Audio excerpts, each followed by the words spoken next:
खबर में। सर, इस समय छत्तीसगढ़ में सरकार को बने 9 महीने पूर्ण हो चुके हैं और इस बीच छत्तीसगढ़ में कई ऐसी हिंसाएं हुई, कई ऐसी चीजें हुई जिससे छत्तीसगढ़ इस समय उथल-पुथल मची हुई है। इसे कैसे देख रहे हैं सर? ऐसी कल्पना नहीं थी कि नई सरकार आती है और एकदम से इतने कम समय के अंदर लगने लगे कि नियंत्रण नहीं है। ऐसा महसूस होता है कि कहीं नियंत्रण नहीं है। तो मेरे ख्याल से सत्ता पक्ष में जो प्रमुख जिम्मेदारियों में लोग हैं उनको इस बात पे विचार करना चाहिए, क्योंकि ये बात कांग्रेस भाजपा की नहीं है, छत्तीसगढ़ के नागरिकों के हित की है। सरकार अगर कहीं कमजोर किसी मायने में दिखेगी तो कांग्रेस को खुश होने की बात नहीं होनी चाहिए कि भाजपा डाउन हो रही है। भाजपा को ये नहीं कह रहे हमारे बारे में, तो ऐसे ही कह रहे हैं। नुकसान अगर होगा, शासन अगर ठीक से, प्रशासन ठीक से नहीं नियंत्रण कर पा रहा है तो आम लोगों का होता है, वो नहीं होना चाहिए।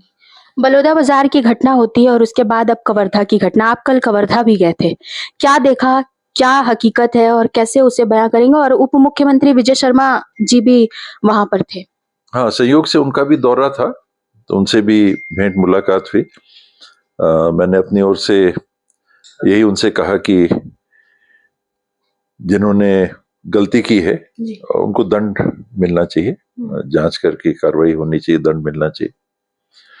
रही बात उस गांव में हुई घटना की, तो ये साहू समाज की बहुलता का वो गांव है। लोगों ने बताया कि 10-20 घर आदिवासी समाज के होंगे, 10-20 घर यादव समाज के हैं, बाकी सारे घर साहू समाज के हैं।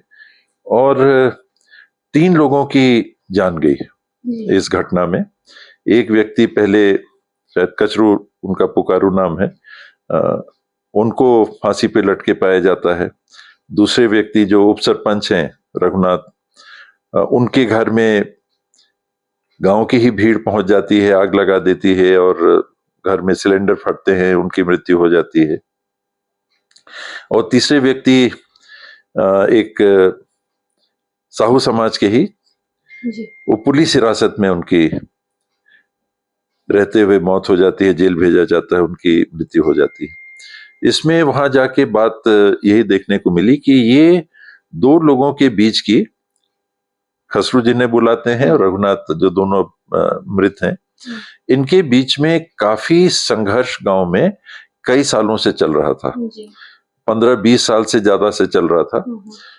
साहू समाज के अंदर की भी वर्चस्व के लिए पहले रघुनाथ जी उस क्षेत्र के अध्यक्ष थे समाज के, साहू समाज के। कुछ दिन बाद जो कचरू हैं जो फांसी में लटके पाए गए, वो अध्यक्ष बन जाते हैं। अभी वर्तमान में वो अध्यक्ष थे साहू समाज के। तो ये 15-20 साल के से चला आ रहा खींचातानी का द्वंद।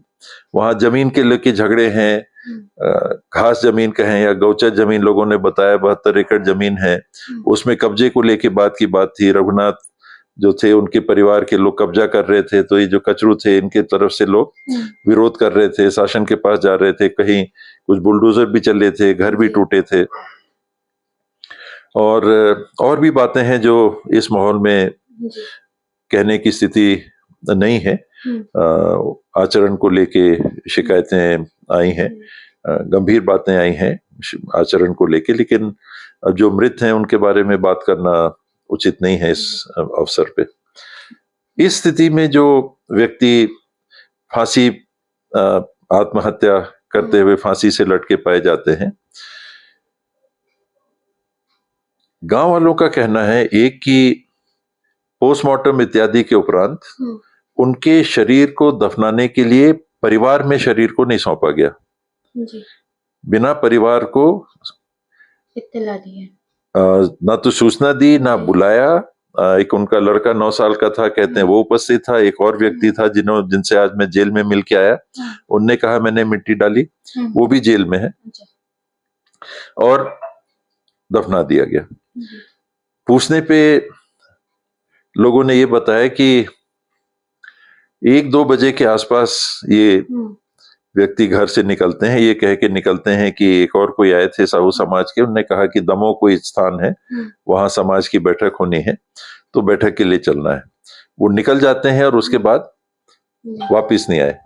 उनकी पत्नी 7-1 बजे उनसे फोन से बात करती हैं और उसके बाद 9 बजे के बाद कहते हैं कि उनका फोन बंद पाया जाने लगा, फोन से बात नहीं होती है। ये शव जो मिलता है, शव मिलने के बाद में शिनाख्त होती होगी तो गांव के लोगों को सूचनाएं आती हैं। एक व्यक्ति ने कहा कि बगल का जो रेंगाखार का थाना था वहां से एक पुलिस के व्यक्ति ने फोन किया कि ऐसा ऐसा हुआ है, तो आप शिनाख्ती वगैरह के लिए आप चलो। ऐसे 5-1 लोग, 4-5-6 लोग वहां पर बुलाए गए और उनकी उपस्थिति में फिर पुलिस आई। जो भी देखा गया होगा, शरीर को उतारा गया होगा, डॉक्टर, पोस्टमार्टम इत्यादि ये प्रक्रिया हुई। रात को उन लोग वहीं सोते हैं और अगले दिन रेंगाखार पुलिस की गाड़ी आती है, गाड़ी में फिर इन लोग शव को ले जाते हैं, दफनाने की बात होती है। जिन लोगों से मैं आज मिला उसमें से लोगों ने ये बताया कि इस व्यक्ति के पोस्टमार्टम में क्या लिखा है उन लोग को इसकी जानकारी नहीं थी। उन्होंने कहा कि मोटरसाइकिल करीब 100-1 मीटर दूर खड़ी थी, चप्पल भी रास्ते में उधर ही पड़े थे, शरीर के पास चप्पल नहीं थे और सर में चोट थी।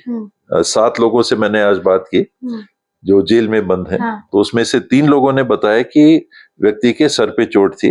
एक व्यक्ति ने बताया कि हाथ में यहाँ पर खून बह रहा था, उसके निशान थे और एक व्यक्ति ने बताया कि स्कार्फ जिससे फांसी लगी थी उस पे भी खून के निशान थे और जो कमीज थी, कमीज फटी हुई थी, पीछे से कमीज फटी हुई थी। एक व्यक्ति ने बताया कि यहाँ शरीर में इधर भी कुछ चोट ऐसा निशान दिख रहा था। पोस्टमार्टम में क्या है मुझे भी जानकारी नहीं, पर ये इन लोगों ने बताया।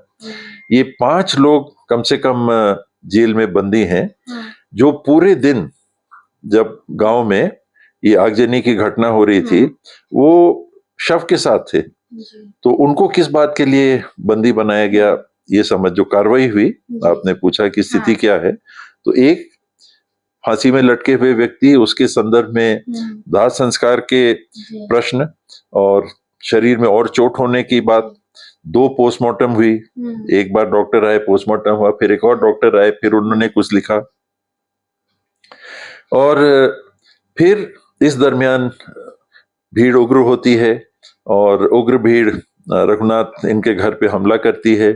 वहां हमले में उनके परिवार के महिलाओं को भी और बच्चियों को भी, लोगों को भी मारपीट होती है, घर में आग लगा दी जाती है और रघुनाथ व्यक्ति जो है ये मारा जाता है। परिवार के लोग, रघुनाथ के परिवार के लोग भी रात मेरे को मिले थे, सर्किट हाउस में मिले थे। उसमें से एक बच्ची है, वो बता रही थी कि रॉड से मारा और आंख फोड़ी और कि जो उनके शब्द थे कि रावण की आंख फोड़ दी है और उनने फिर ये कहा कि छड़ से सिर में मार के और पूरे शरीर तक में छड़ उतारा। ये बच्ची के बयान है। पोस्टमार्टम में क्या है, वास्तविकता क्या है, मैं नहीं कह पाऊंगा, पर ये बच्ची ने ये बात मुझसे कही और अंततः रघुनाथ का भी शव फिर बरामद हुआ, जले हुए हालत में होगा, चोटें उनको आई।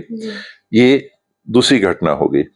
इसी घटना के साथ में पुलिस की और ये भीड़ के साथ में कुछ वारदात होती है और पुलिस के साथ भी धक्का मुक्की होती है। पहला तो घरवाली ने, वो लड़की जो थी उसने बताया कि जब ये लोग आ रहे थे पैरा लेके घर में आग लगाने के लिए, तो पुलिस कुछ तैनात थी, लेकिन उसने रोकने के लिए कुछ नहीं किया या कर नहीं पाई। और जब और कुछ संख्या में पुलिस बल आई तो पुलिस के साथ भी कुछ हुआ, जिसमें मेरी जानकारी में एसपी को भी शायद कुछ चोट आई, हल्की चोट आई और प्रतिक्रिया में बाद में काफी मारा लोगों को, काफी मारपीट हुई। वो रिएक्शन कितना करना चाहिए था, बाबा वायरल हो रहे थे और उसके बाद एसपी और कलेक्टर पर भी कार्यवाही हुई थी। उस कार्यवाही से आप संतुष्ट थे? नहीं, देखिए ट्रांसफर हल नहीं है। मेरी संतुष्टि अगर कहिएगा तो मेरी संतुष्टि तो जो गलत करने वाले हैं उनको दंड मिलने पे है। जो सही में जिनने गलत किया वो दंडित होते हैं, तब वो संतुष्टि का विषय होगा। किसी के ट्रांसफर होने से बात किसी अंजाम तक नहीं जाती। उनके हटने से अगर जांच की प्रक्रिया में कोई बल मिलता हो, तेजी आती हो या दिशा मिलती हो और दोषियों को उचित सजा मिले हाँ। तब वो संतुष्टि का विषय है। बाबा 9 महीने बीत चुके हैं सरकार को बने हुए, जब से कांग्रेस के हाथ से सत्ता गई है। कांग्रेस इन 9 महीनों में काफी आक्रामक दिख रही है। हम देख रहे हैं हर मुद्दे को वो उठा रही है, हर मुद्दे पर आप आंदोलन कर रहे हैं। आपने छत्तीसगढ़ बंद का भी आह्वान किया था। इसका फर्क दिखेगा क्या? प्रजातांत्रिक व्यवस्था में जनमत के आधार पे जी। एक तो मतदान के माध्यम से सरकार बनती है, और सरकार के समय काल में अगर कुछ घटनाएं होती हैं तो पब्लिक ओपिनियन के माध्यम से दबाव बना के आप सरकार पे काम कराने के लिए पहल कर सकते हैं। तो ये जो समय है विपक्ष के लिए, वो पब्लिक ओपिनियन बनाने का है। अगर कहीं कोई बात हो रही है जिससे कि लोग संतुष्ट नहीं है, उन बातों को आप उठा के और सरकार के ऊपर ये दबाव बने, लोगों के मत का। सिर्फ कांग्रेस हल्ला करेगी या प्रदर्शन करेगी तो कोई फर्क नहीं पड़ने वाला, पर वो लोगों की अगर आवाज है, उस आवाज में कांग्रेस सहभागी बन के और एक जवाबदारी मान के उनको उठाती है, तो फिर प्रजातंत्र में विपक्ष की भूमिका आप अदा करते हो। और मौके ऐसे मिल रहे हैं एक के बाद एक। आजाद भारत में मैंने कभी नहीं सुना कि कलेक्टर एसपी के ऑफिस में आग लग गई हो। बलौदा बाजार में हम लोग को देखने को मिला। बहुत दिनों बाद पुलिस की ऐसी कार्रवाई देखने को मिल रही है। एक घटनाक्रम में ऐसे खुलेआम, जहां मालूम है कि ये दो लोगों के अंदर भीषण संघर्ष गांव में है, वहां नियंत्रण नहीं हो पाया। एक तो अचानक कोई घटना हो तो आप नहीं रोक सकते। इस समय अगर छत्तीसगढ़ में हम देखें, पिछले सालों की भी अगर तुलना करें, बीरनपुर की घटना आपको याद होगी, अभी बलौदा बाजार की घटना, क्या कारण लगता है कि इतनी घटनाएं छत्तीसगढ़ में बढ़ती जा रही हैं? कहीं ना कहीं प्रशासन के कसावट की कमी। अगर लोगों में एक, वो शब्द अच्छा नहीं है, लेकिन गलत करने का डर अगर नहीं रह गया, हम तो कुछ भी कर सकते हैं और कुछ नहीं होने वाला है, तब फिर ये सब होता है। मानवीय प्रवृत्ति में कहीं ऐसा नहीं है कि वो शांति रहेगा। मानव शांति रहेगा चाहे कुछ भी हो जाए, ये मानव की प्रवृत्ति नहीं है। हिंसा भी उसकी प्रवृत्ति का एक हिस्सा है। उस हिस्से को कैसे रोकना? राम और रावण मेरे और आप में ही है। हम उनका जीवन का चित्रण भी सुनते हैं, वो जीवन जीते हुए उसका चित्रण हम देखते हैं, लेकिन एक सोच है कि राम और रावण हमारे ही भीतर है। उसमें रावण की प्रवृत्ति को हम हावी होने देंगे तो हिंसा होगी, सीता जी का हरण होगा। राम की प्रवृत्ति को हम हावी होने देंगे तो न्याय होगा। गलत करने वाले का उसमें तो वध तक बात जाती है, लेकिन सच्चाई की जीत होगी। तो यही समाज की व्यवस्था है। और राम और रावण की जब हम बात करते हैं तो उसके पीछे बात यही आती है कि रामचंद्र जी की, भगवान राम की जीवनी से हम सीख लेके व्यवस्था ऐसी बनाए। राम भक्त आप भी हैं मतलब? मैं मानव भक्त हूँ। अच्छा, मानव भक्त हैं। प्रदेश अध्यक्ष जी का जो कार्यकाल इस समय चल रहा है, उससे कितने संतुष्ट हैं? अभी बहुत और करने की आवश्यकता है। ये जो व्यवस्थाएं अभी कमजोर हैं, इनको कुछ काम नहीं किया सरकार ने। ये भी बीजेपी की सरकार है ऐसा नहीं है। धान है, उसका बोनस इत्यादि मिला है, घर इत्यादि बनने की बात हो रही है, कुछ काम हम लोग सुन रहे हैं। कहीं सुनने में आ रहा है कि जो घर बन रहे हैं उसमें 10,000 रुपए की कटौती भी हुई है। 1,30,000 मिलते थे, अब 1,20,000 मिलेंगे, ऐसी भी बातें सुनने में आ रही हैं। तो कुछ काम नहीं हुआ है ऐसा नहीं है, लेकिन कई पैमानों पे अभी देखिए 5 साल तक हमने उल्टी दस्त की बात नहीं सुनी। अभी सरगुजा जिले में ही अकेले 4 गांव में, मेरे ही विधानसभा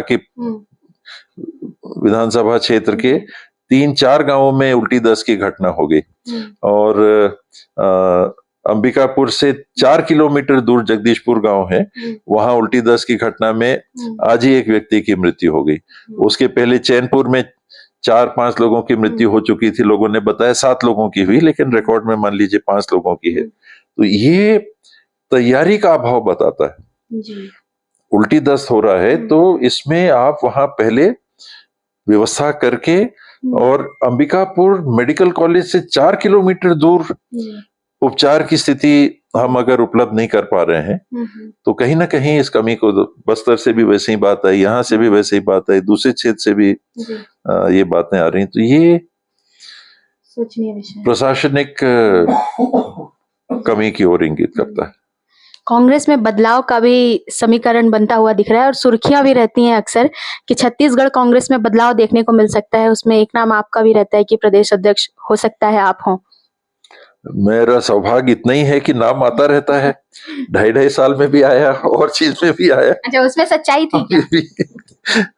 मीडिया में तो आता ही था और अभी भी मीडिया में पता नहीं कैसे आ गए। मेरी जानकारी में चेंज की कोई बात है नहीं। प्रदेश अध्यक्ष की जो चर्चा है वो इस बात की है कि जो खाली पद हैं उनको भरना है। कई लोगों ने इस्तीफा दे दिया, दूसरी पार्टी में चले गए।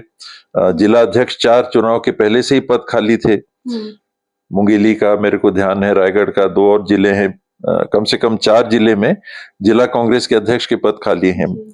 पीसीसी में महामंत्रियों के पद खाली हैं।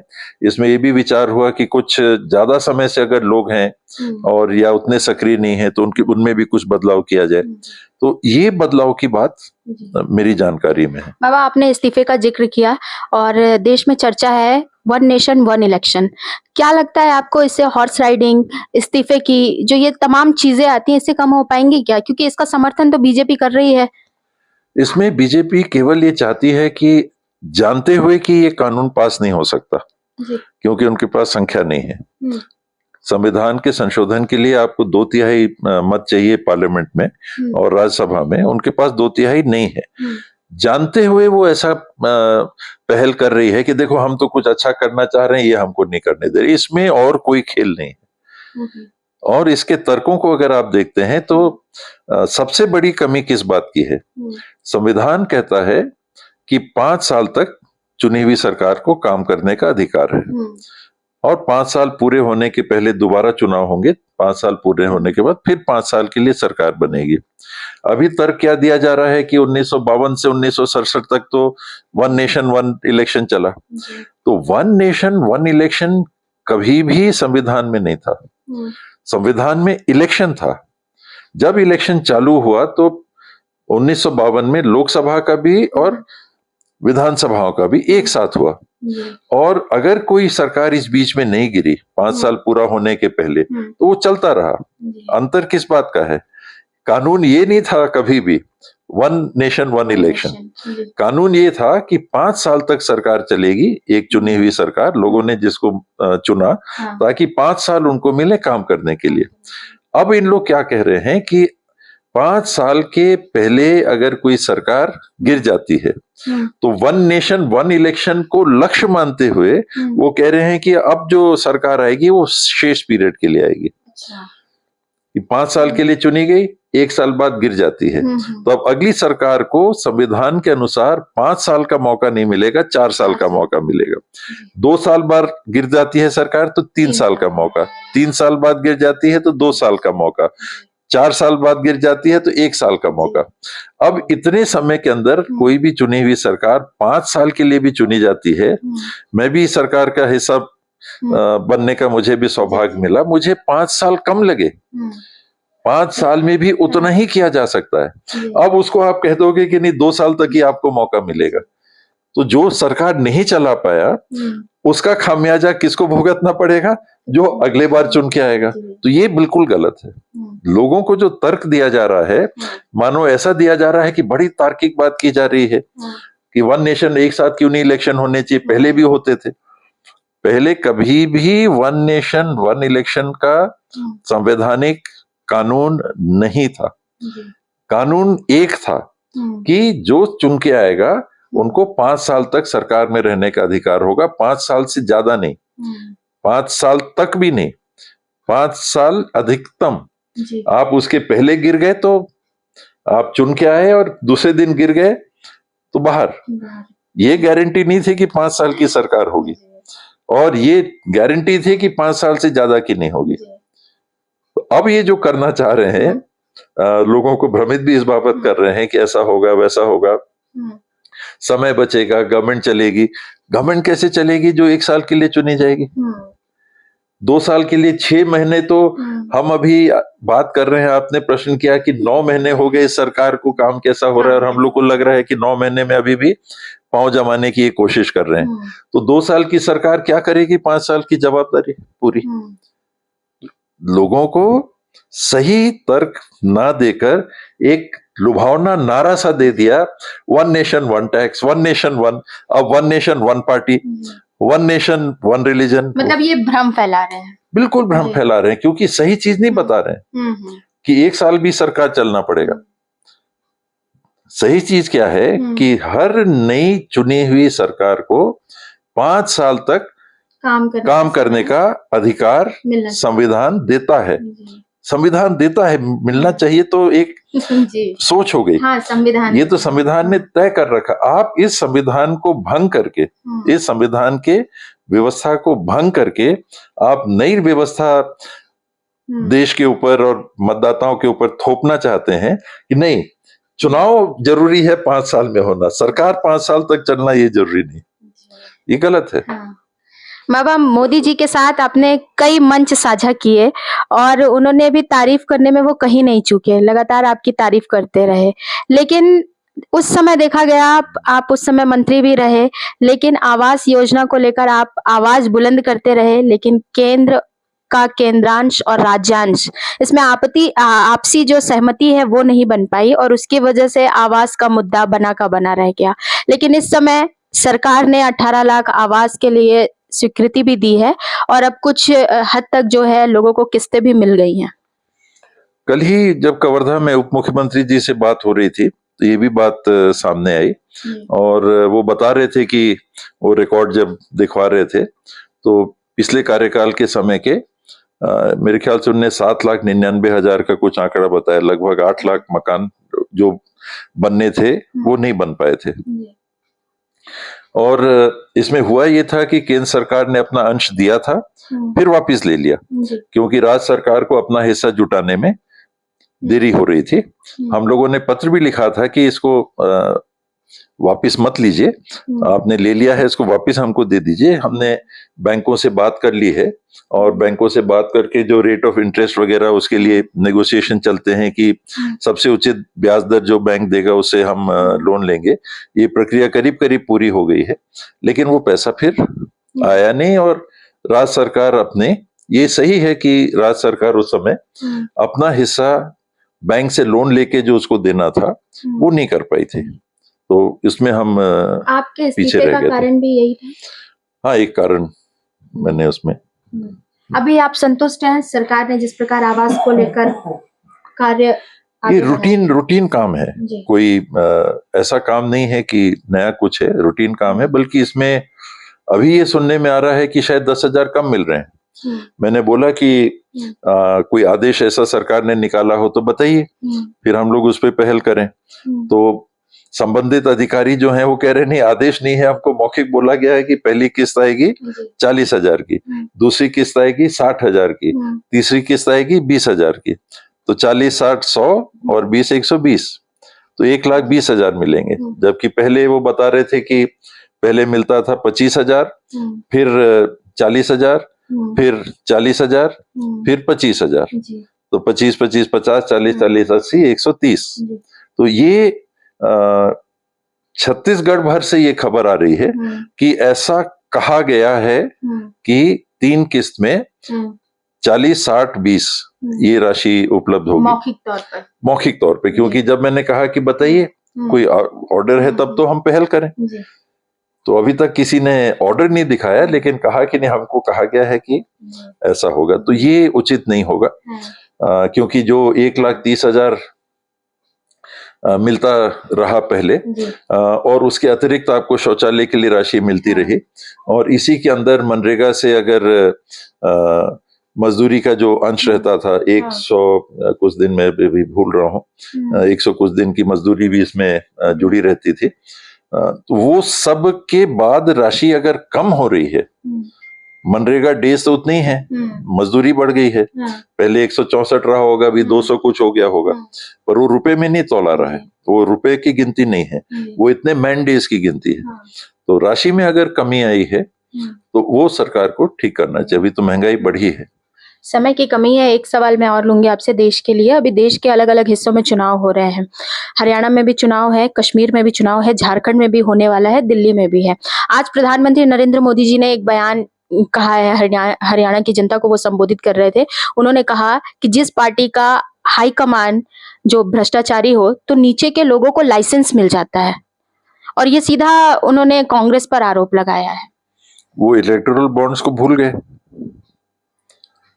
सुप्रीम कोर्ट ने जिस इलेक्टोरल बॉन्ड को एक बैकडोर एंट्री, सुप्रीम कोर्ट ने क्या कहा कि ये ऐसे तरीके से पैसे लिए गए हैं जिसमें एक दल विशेष जो सत्ता में उसको अधिकांशतः पैसे गए हैं, और जिन लोगों को बड़े बड़े ठेके मिले वो ठेके मिलने के या तो कुछ दिन पहले या कुछ दिन बाद उन्होंने बॉन्ड खरीद के जमा किए। पहले तो पता ही नहीं चल रहा था। तो भ्रष्टाचार कहाँ था? प्रधानमंत्री जी वहां भी देखें, और जानकारी का अभाव होगा तो हम लोग जानकारी उपलब्ध करा भी देंगे। अभी हाल में ही एक बड़ा मामला उठ गया है।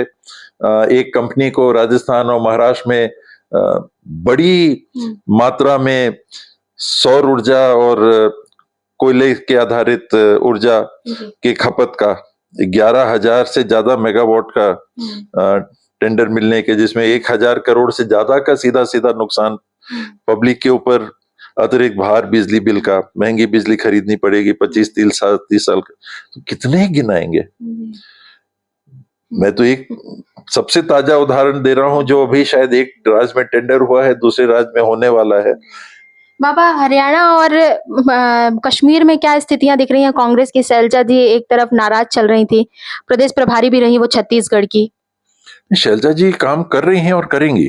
मैंने उनका एक इंटरव्यू परसों का देखा, और उसमें वो बोल रही हैं कि मैं काम कर भी रही हूं और कहीं मंच पे अभी नहीं दिख रही हूं। तो कई कैंडिडेट्स हैं जो अपने चुनाव की तैयारी में लगे हैं, और मेरा भी अनुभव मैं आपको बताऊं एक उम्मीदवार के रूप में कि हम लोग भी थोड़ा बचते थे कि बाहर से लोग आए, क्योंकि बाहर से लोग आए तो उनको देखना पड़ता था, उनके लिए कार्यक्रम करो। हमारा जो एक योजनाबद्ध तरीके से काम करने का तरीका होता तो सब टूट जाता था।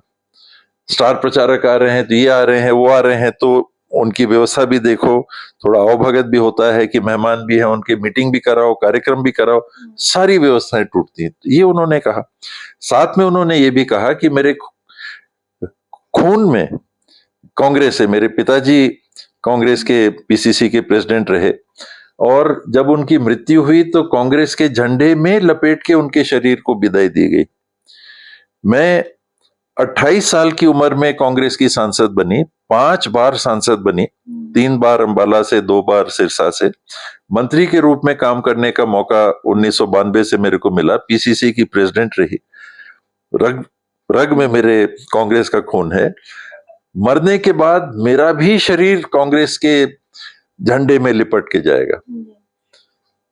तो कांग्रेस से दूर प्रचार के अलावा ये क्या है? कहीं कोई बात हो सकती है छोटी, वो अपने जगह की बात है, लेकिन आप देखिएगा कश्मीर में भी मुसलमानों को लुभाने की कोशिश कर रहे हैं। वो मुजरा भूल गए लोग, मंगलसूत्र भूल गए लोग, भैंस भूल गए लोग। या इतनी जल्दी लोग भूल जाएंगे क्या? ये इन्फिल्ट्रेटर हैं। मुसलमानों के लिए माननीय प्रधानमंत्री जी ने चुनाव के दौरान उनको घुसपैठिए तक कह डाला। तो 4 महीने में या 2 महीने के अंदर वो सब भूल जाएंगे क्या कि इनका घर, उसका एक्सरे होगा और वो घर का आधा हिस्सा मुसलमानों को दे दिया जाएगा, फलाना मुसलमानों को दे दिया जाएगा। बाबा, दिल्ली में भी अभी कुछ माहौल ठीक नहीं चल रहा है। अरविंद जी आए और फिर उसके बाद आतिशी जी इस समय मुख्यमंत्री हैं, लेकिन मुख्यमंत्री की कुर्सी उन्होंने खाली रखी है, और वो बता रही हैं कि प्रभु श्री राम की भक्ति जिस तरह लक्ष्मण जी कर रहे थे, हनुमान जी कर रहे थे, उसी प्रकार वो भी लगी हुई हैं, और वो फिर से वापस आएंगे, और वो अपनी किस्मत जो है इस समय हरियाणा में भी आजमा रहे हैं। उनकी भावनाओं का तो मैं कद्र करूंगा, लेकिन आज के युग में और प्रजातंत्र में कहीं एक लकीर भी खींचनी चाहिए। वो रहे, और आखिर एक संवैधानिक पद है, मुख्यमंत्री के रूप में अब वो काम कर रहे हैं। मन की भावना और वो व्यक्त भी कर रहे हैं अपनी जगह, ठीक है, लेकिन वो कुर्सी वाली बात मेरे को थोड़ी जमी नहीं। ऐसे काबिल हैं, पूरी तरह से योग्य हैं, एक महिला को अवसर मिला है, एक अच्छे मुख्यमंत्री के रूप में काम कर सकती है। हरियाणा में आपका खाता खुलेगा? कांग्रेस की सरकार आने के बहुत प्रबल चांसेस हैं। बहुत बहुत धन्यवाद बाबा आपका। और ये थे टी.एस. सिंहदेव जी, और उन्होंने अपनी बात बताई छत्तीसगढ़ से लेकर हमने भारत में अलग अलग हिस्सों में हो रहे इस समय चुनावी संग्राम पर भी उनसे चर्चा की, और उन्होंने खुलकर अपनी बात रखी जिस प्रकार वो रखते हैं। और इसी कड़ी को आगे बढ़ाते हुए हम आगे भी ऐसी चर्चाएं लोगों से करते रहेंगे। बने रहिए हिंदी खबर के साथ। निशा द्विवेदी, हिंदी खबर, छत्तीसगढ़, रायपुर।